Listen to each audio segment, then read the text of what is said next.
This is a new series on the channel that I'm going to be exploring on a regular basis, where I pick different genres and I'm going to be exploring the 5 essential albums per that genre, okay? So what I think are 5 albums that you should be checking out if you would like to know more about the genre, if you'd like to get into the genre even more, or you would just like to explore something new that you've never touched on ever in your life. And I am here, the bearer of good news, to give you 5 albums that you can listen to help you ease yourself into each of these genres. The first episode of this series was voted by my Patreon supporters and they picked art pop. However, going forward, this will be something that you get on the $3 tier or the £3 tier, depending on where you are in the world. This will be something you can recommend on a monthly basis. So if you are interested in making sure you get your voice heard and for me to talk about different genres that you would like me to see me talk about, please check out the Patreon, because this is a new addition to the Patreon tiers and you will get videos on your requests. So there you go. And we are talking about art pop today, the first genre of this series. This is a bit of a weird genre in the way it's branded, really. Art pop. It feels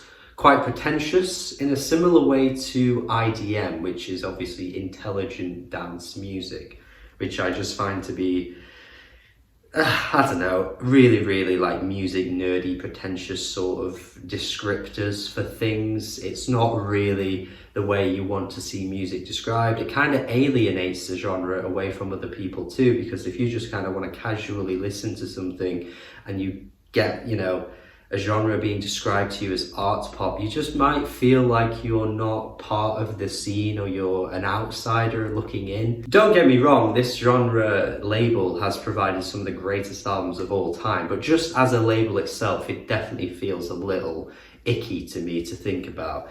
But I guess to put it down to its sort of core elements, it is essentially, you know, accessible pop music with maybe a bit more of a flair added on top, maybe a bit more of an experimental edge to it, which again might sound pretentious to people looking inside from the outside. Maybe there's some rock elements being fused in with it, perhaps there's some electronic elements being fused with it. This has been something that's been labelled and been recognised as a thing really as early as the 60s. I mean, we're going really far back now, and there are artists really in all kind of aspects of the music history landscape that have been considered art pop at one point. For better or for worse, really, I don't think every artist within this genre has always embraced the attachment of art pop. Like I say, a bit of an aura surrounding it that doesn't necessarily rub people the right way. You know how to rub people the right way, don't you? But yes, we have art pop here, 5 albums that I think you should be checking out to get yourself into this style of music. And remember as well, if you've never heard anything from it before, don't feel like you can't ease yourself into it, because you can. We got to start with the blueprint for many artists going forward. From the very first single this woman put out, she really set the world alight and really left a mark across all types of genres of music, not just pop, not just any one thing. So many artists have looked to her as an inspiration. We have to start with Kate Bush. You couldn't not make a video like this and not mention Kate Bush. And given that it is her most widely acclaimed and widely recognized greatest album, you've got to start with Hounds of Love. It's got to be done. Hounds of Love is really a fantastic example of how this genre can really pull people in, with whether or not you're knowing of the art pop term or not. This isn't her first album. In fact, she had quite a few albums before this, but it really encapsulated everything she'd been doing with her music up until this point and really refined it in a way that just provided some of the best pop songs of all time. You can't say no to Cloud Busting, you can't say no to The Big Sky, you can't say no to Hounds of Love, and you cannot really say no to Running Up That Hill, which at the time was already a big single for her. She charted in multiple countries in the top 40. She had a top 3 hit in the UK with this song. But many years later, she saw even more success with the usage of this song being in Stranger Things, which kind of brought a totally new audience into what she was doing, and kind of shows the power of this style of music. You know, it's not necessarily for one kind of person, one type of person. It can be for everyone, and being in the Stranger Things soundtrack really proved that for Kate. But this album, my God, she did things that I don't think are really explainable with how great the writing is on so many of these tracks. It's so beautifully put together. The 2 sides of the album, which are split into the sections, and of course the Lost at Sea comes in the second half of the album too. This is really where the artsy element comes through, because she's not just making songs and they're just there for an album. Like, there is so much effort being going into this album to kind of give it its own concept, and there's extra layers, and there is experimentation going on here as well. Waking the Witch, Jesus Christ, the way that this song is just so out of the ordinary for really anything Kate has ever done, just kind of goes to show the lengths that she'd go to just to try something totally new, even for its time as well. And while I have done a worst to best on her before, and this isn't actually my favourite Kate Bush album, it cannot be expressed enough that this has to be the one you start with if you are getting into art pop as a genre. I just personally prefer a couple of her other albums, but my preference and my bias does not get in the way of the fact that this is essential music. And by the way, it's a great album anyway, so I'm not gonna, you know, sit here and tell you that it's not good. That would be stupid.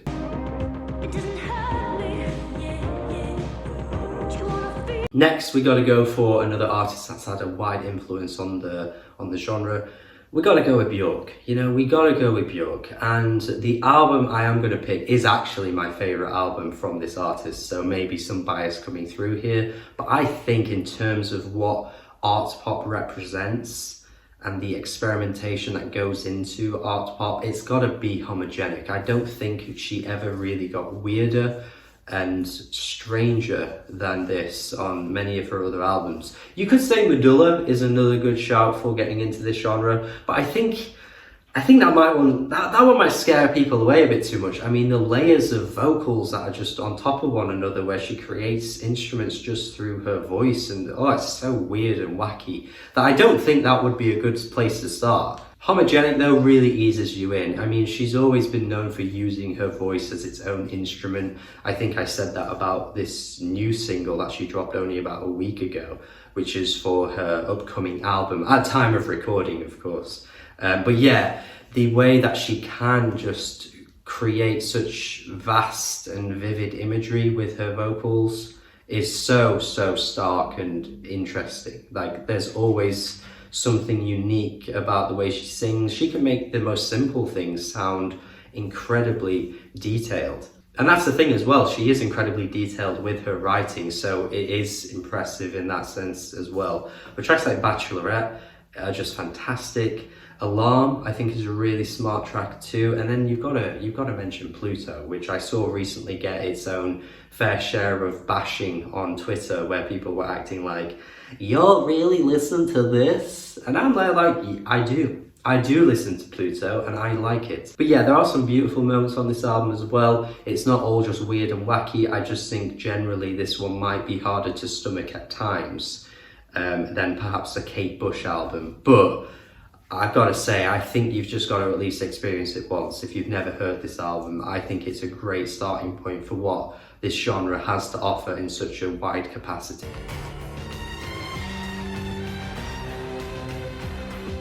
Right, so with this series, while I am going to give you some really classic, obvious examples to get you into the genre of each genre that I talk about, I do want to try and deviate a little bit from that and give you some that aren't necessarily talked about as much.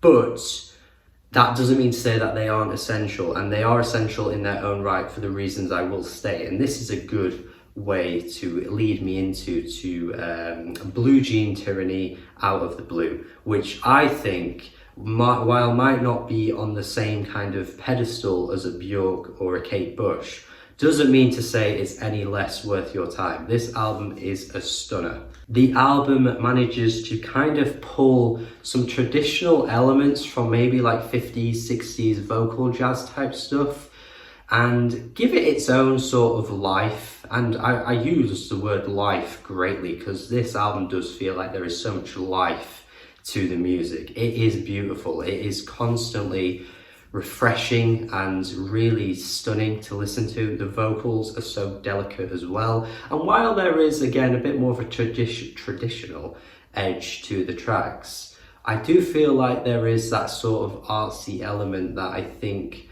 gives these songs a bit of an edge. Tracks are really long and sprawling. We've got 8-minute stunners, and then the final track, A Letter From Home, is like a 25-minute track. So yeah, this is why this belongs on this list. It is not holding back with how far it wants to take the ideas.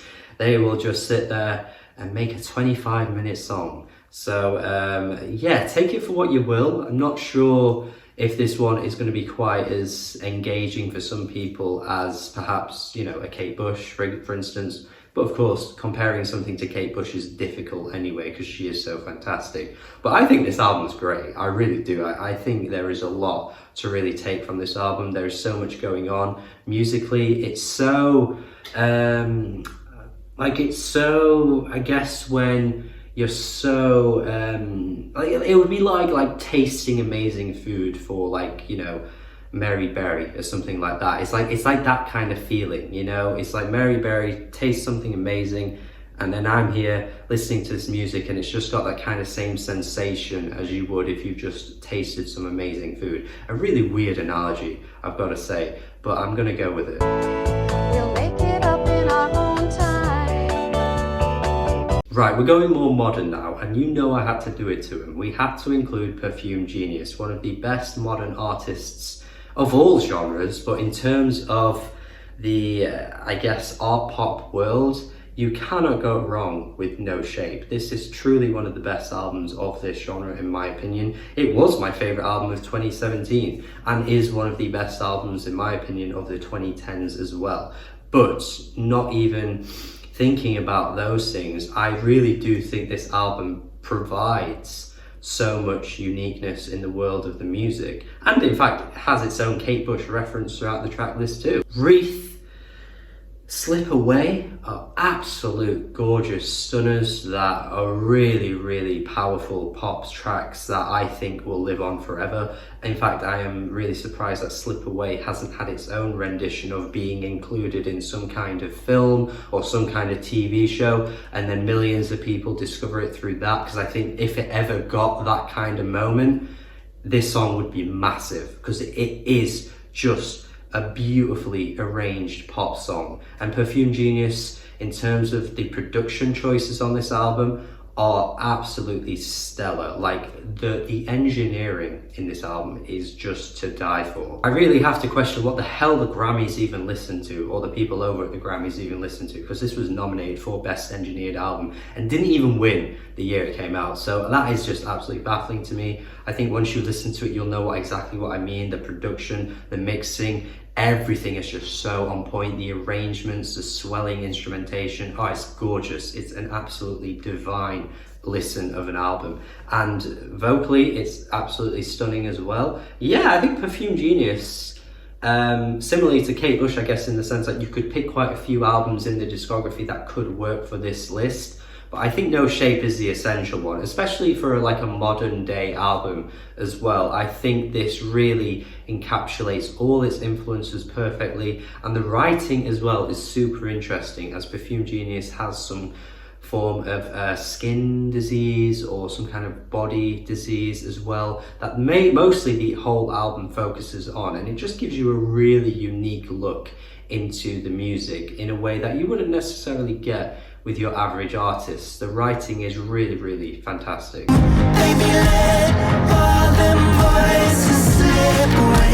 And finally, as I will finish off with the 5 albums here, I've given you 4, we're on the 5th one now. Again, I'm going to go with a more recent one. We have William Doyle's Your Wilderness Revisited.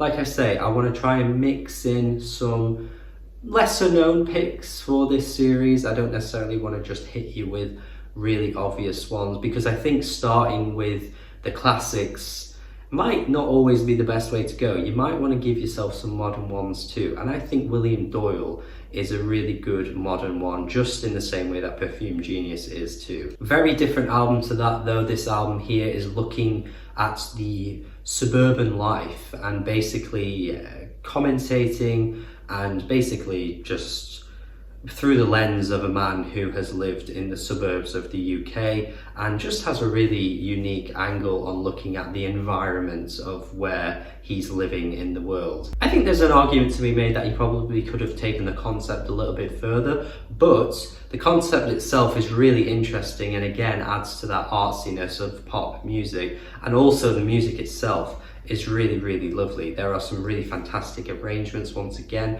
production wise and engineering wise, this is a really, really great album. Just like Perfume Genius, as I've already mentioned. Really, really stunner. There's some really lovely, like, swelling instrumentation coming through. The Baroque pop nature of this album kind of puts it in 2 categories. You could call this a Baroque pop album, or you could call it an art pop album. I kind of want to fuse both together and just kind of call it a mixture of both. A great album regardless though, and I think it speaks to a different sort of angle of art pop music. I think all 5 of these albums take the art pop genre and spin it in their own way, and there isn't necessarily a right or wrong way to do it. And honestly, all 5 of these albums sound nothing like one another really when you think of it. You've got different kind of vocals, vocal timbres, you've got different vocal approaches, and you've got different musical approaches, but all of them really fall into the umbrella of art pop, and I think all 5 of these are essential starter albums for the genre. That nobody else could tell you. So that's it, that is my list. I really enjoyed recording this video, actually it was really fun to do, felt really different for stuff that I usually do on the channel, and it makes me excited to go even further into this series and give you different genres as the weeks go by. So as I say, please check out my Patreon, please consider supporting me on there. You will get your own requests for this series and other series coming up, by the way. There isn't just going to be this one as a new one. I have other ideas that I'm going to be working on soon. So please check out my Patreon, as you will have potentially an option for different types of videos that you can request through there. So yes, aside from that though, please tell me in the comments what you think are the 5 essential albums for this genre. Albums that I haven't mentioned, because you know what? I can always do part 2s of this series and I can give you 5 more. So if I haven't mentioned it yet, I might mention it in the future, who's to say? But if you have your own picks, please let me know. And tell me your thoughts on all of these albums if you've heard them. If you haven't, check them out, then come back to me. Have a good day and goodbye.